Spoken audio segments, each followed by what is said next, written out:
무토, 기토. 토는 기, 질, 형 중에 질로서 존재합니다. 질, 그릇이라는 뜻이에요. 바탕이 되어준다. 무엇인가 담을 수 있는 그릇인데 여기에 수화라는 기를 잘 담거든요. 수화라는 건 정신과 육체, 즉 몸과 마음, 그리고 사람으로서의 됨됨이나 인품, 생각과 계획, 또 지위나 신분, 부와 명예 이런 것들을 담습니다. 그릇에 담는다는 말은 이런 것들을 이루기 위한 통로로서의 바탕으로서의 역할을 해준다. 이렇게 생각하시면 됩니다. 목금은 형, 그래서 눈으로 보여지는 모든 것들을 뜻해요. 이 사람과 저 사람의 관계가 어떻구나, 결혼을 했구나, 헤어졌구나, 어디 대학에 들어갔구나, 저 사람의 지식체계가 어느 정도 수준이 되는구나, 못된 짓을 하는구나, 올바른 행동을 하는구나. 우리 인간도 목금이고요. 그러면서 동시에 수화라는 계획과 목표를 설정하고 향해 가는 것이 또 인간입니다. 천간의 글자를 보면 양에서 음으로 넘어가는 사이에 토 기운이 있거든요. 양의 토, 음의 토.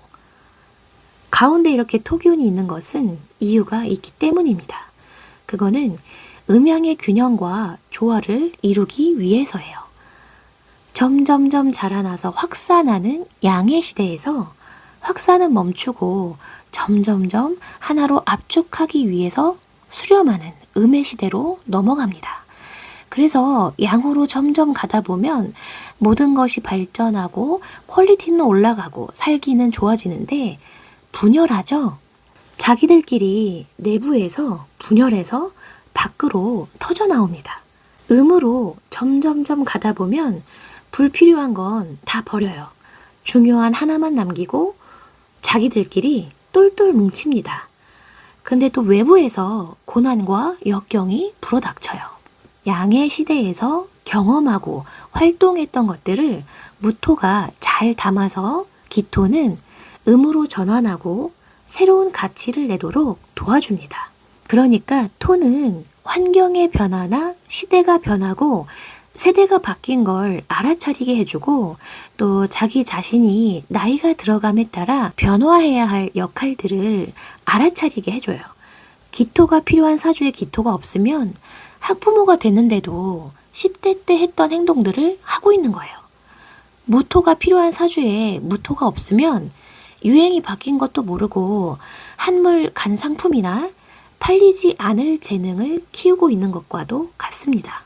지지도 보면 인묘진, 사오미, 신유술, 해자축, 봄, 여름, 가을, 겨울. 계절과 계절 사이사이 토가 계절의 전환을 해주죠. 보통 간절기에는 전 계절을 마무리도 하지만 다음 계절을 준비하기도 합니다. 그래서 간절기 때 진월, 이럴 때 옷장을 보면 긴팔도 있고 반팔도 있고 섞여 있죠. 아침 저녁으로는 외투를 입었다가 낮에는 또 덥다고 막 벗잖아요. 토는 계절이 끝나감을 알아차리게 하고 다음 계절의 시작을 알아차리게 합니다.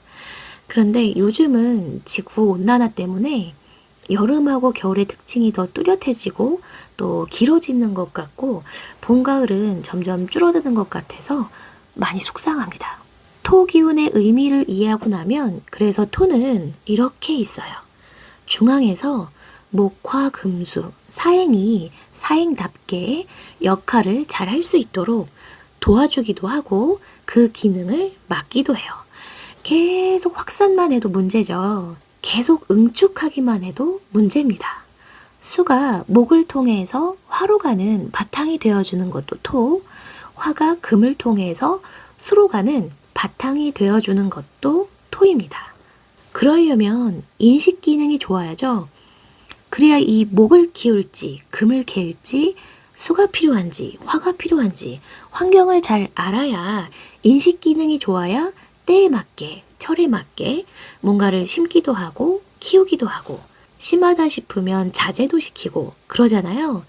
그거는 생각하는 능력하고도 연관성이 있어요. 자기 자신을 성찰하고 자기 반성을 통해서 수행해 나가는 능력.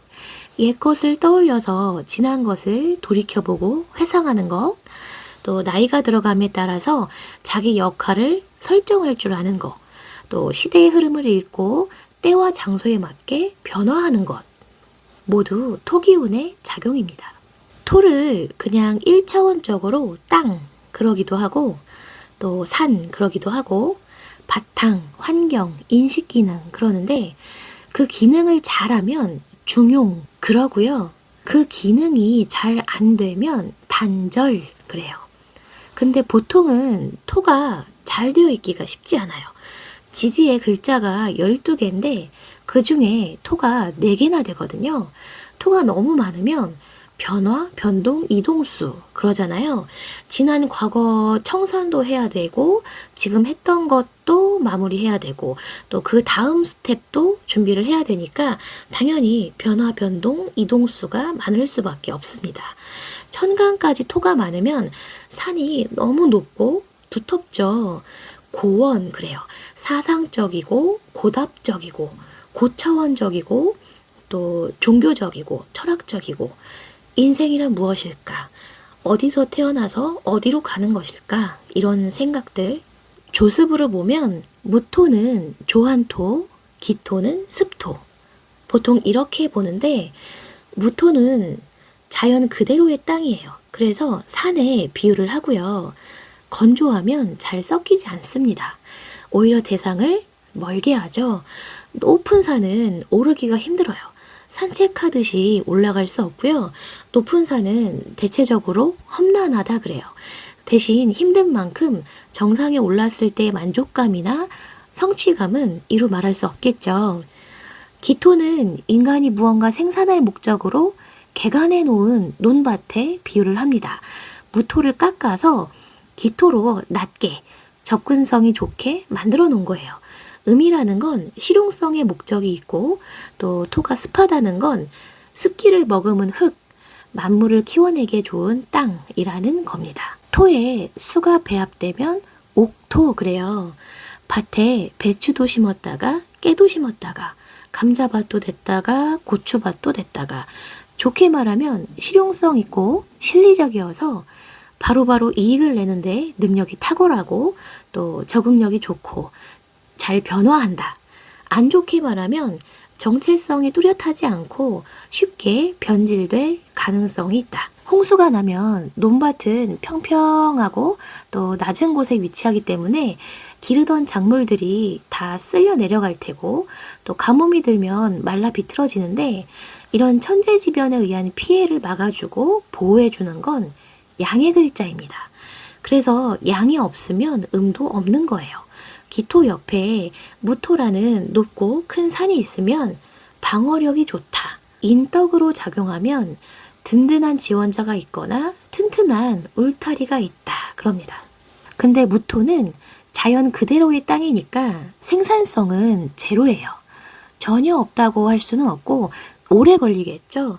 인간으로 치면 쉽게 써먹을 수 없는 거에 관심을 갖는다는 거예요.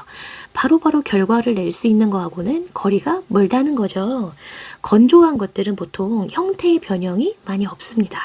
물론 무토 옆에 어떤 글자가 있냐에 따라서 또 달라질 수 있겠지만 기토는 그냥 바로 심으면 되죠. 생산성은 기토한테 하는 말이에요. 근데 또 기토는 무언가에 한정이 되어 있어요. 노는 벼를 심기 위함이고 밭은 작물을 심기 위함이고 그런데 무토는 자연 그대로의 땅이기 때문에 그 속에 뭐가 있을지 몰라요. 어떤 광물이 묻혀 있을지 어떤 자원이 얼마만큼 풍부하게 들어있을지 파보기 전에는 아무도 모릅니다. 그냥 황무지일 수도 있고요. 보통 무토를 자수성가의 땅이라고도 하거든요. 방어력이 있는 것도 무토이고 또 무토는 스케일이 크고 범위가 넓고 또 대범한 기질이 있어요. 역마살, 도화살, 화개살 이런 거 들어보셨죠? 지지토에는 무조건 이 화개살이 붙게 되어 있어요. 빛나는 걸 덮는 화개살 그러는데 토는 다 덮어야 정상이에요. 왜 그러냐면 항상 지지 토 앞에 있는 글자에는 도화살이 붙거든요. 계절의 왕지잖아요. 봄, 여름, 가을, 겨울. 생지, 왕지, 묘지, 생지, 왕지, 묘지, 생왕묘, 생왕묘. 이렇게 계속 순환 반복하는데 항상 계절의 특징이 뚜렷하고 그 계절의 정점을 찍는 게 왕지라서 그래서 도화살이 붙는 거예요. 봄에 귀엽게 이뻐도 보고, 여름에 화려하게 이뻐도 보고, 가을에 단아하게 이뻐도 보고, 겨울에 부티나게 이뻐도 봤으면 이때는 그만 예쁠 때도 됐죠. 이때 마무리를 해야 그 다음으로 또 넘어갈 수 있잖아요. 그 다음 계절을 시작할 수 있는 겁니다. 우리는 누구에게나 다 리즈 시절이 있어요. 사주에 도화살이 없어도 사주팔자와 상관없이 우리는 다 예쁘고 멋있고 건강하고 찬란했던 때가 있습니다. 꼭 글자로 찾으려고 노력하지 않으셔도 돼요. 다들 왕년에 한 가닥씩 해봤으면 정점을 찍고 내려오는 게 자연의 이치예요. 영원불멸한 건 없기 때문에 언제까지 계속 멋지고 이쁠 순 없습니다. 학교 다닐 때 날렸다고 한들 졸업해야 돼요. 그래야 사회로 나가죠. 사회로 나가야 또 세상 경험을 하죠. 결혼하면 또 할 게 있어요. 출산하고 학부모가 되면 또 할 게 있죠. 자식이 결혼하고 나면 또 할 게 있습니다. 그래서 계절을 시작하는 에너지가 강한 생지를 역마 그러고, 계절의 특징이 뚜렷한 왕지를 도화 그러고, 지난 계절을 회상하는 토를 화계 그럽니다. 묘지 또는 고지라고도 해요. 그래서 토가 많은 팔자들이 모여있는 곳이 어디냐면 대표적인 분야가 종교계예요. 부동산이나 건설 쪽도 많고요. 중개, 거래, 무역 각 분야에 다양하게 있는데 흔히 중개자, 중재자 그러기도 하고 전달자 그럽니다. 중개를 통해서 사람과 사람을 이어주기도 하고 또 사람과 사람을 중재해주는 조절자의 역할을 하기도 하고, 또 거래나 무역처럼 물건을 전달해주기도 하고, 공간이나 자리를 갖고 보관하거나 관리하거나 임대하거나 해서 사용료, 이용료, 대관료, 입장료 이런 것들을 받을 수 있는 것도 모두 토 기운입니다. 이 사주 명리학도 토 기운하고 아주 잘 맞아요.